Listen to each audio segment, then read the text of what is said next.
మీ పాలెలు మీకు చాలా మద్దతు ఇవ్వలేదు, మీకు మీకు చేయలేదు.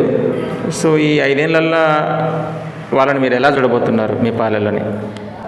అది వాళ్ళ ఇష్టం, వాళ్ళ నిర్ణయం. నా పాలెలు నాకు మద్దతు ఇవ్వలేదని నాకు బాధ లేదు. నాకు ఎవరు మద్దతు ఇవ్వకపోయినా నేను అడిగే పద్ధతి మీద అడిగినా వాళ్ళు నాకు సహకరించకపోయినా పర్వాలేదు. నాకు జనాలందరూ సహకరించిండ్రు. వాళ్ళతో పాటు నా బిడ్డలుగానే భావిస్తాను. సో అందరు ఈక్వల్గానే, అందరూ ఈక్వల్గానే భావిస్తాను. వేసినోళ్ళు నా వాళ్ళే, వేయనోళ్ళు నా వాళ్ళే, అందరూ నా బిడ్డలే.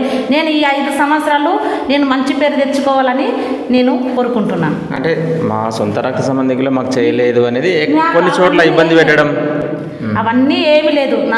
వాళ్ళు నా సొంత రక్త సంబంధం నాకు సాయం చేయకపోయినా కూడా పర్వాలేదు. సాయం చేయకపోయినా మీ వాళ్ళే, సాయం చేసినా సాయం చేయకపోయినా అంతా నా వాళ్ళే, అంతా నా బిడ్డలే. నేను అంటే చేసిందంటే నేను ఒక రకంగా అడిగినా వాళ్ళ వ్యక్తిత్వము, వాళ్ళ మనసు ఏందో, వాళ్ళదేందో అర్థం కాదు. వాళ్ళకి తెలియాలి ఏంది ఏం కథ, ఎవరైనా పోతే ఏముంటుంది, ఇతరులు పోతే ఏముంటుంది, నా ఊరిని విడిచిపెట్టిపోతే ఏముంటుంది అనేది వాళ్ళకి తెలియాలి. అడిగినాము, ప్రయత్నం చేసినాము. మన అతడైనా ఎంత ఇది చేస్తాడో, మేమెంత వాళ్ళకి అన్యాయం చేసినామో వాళ్ళ మనసాక్షికి తెలియాలి. మంచితనంగా కూర్చునబెట్టుకున్నాము. ఇట్లా మనకు ఒక అవకాశం వచ్చింది, నిలబడుండ్రి అని అడిగినాము. మీరు మీ ప్రేమ ఉంటే ఓటేయండి, లేకుంటే లేదు అని ఇట్లా చెప్పిన.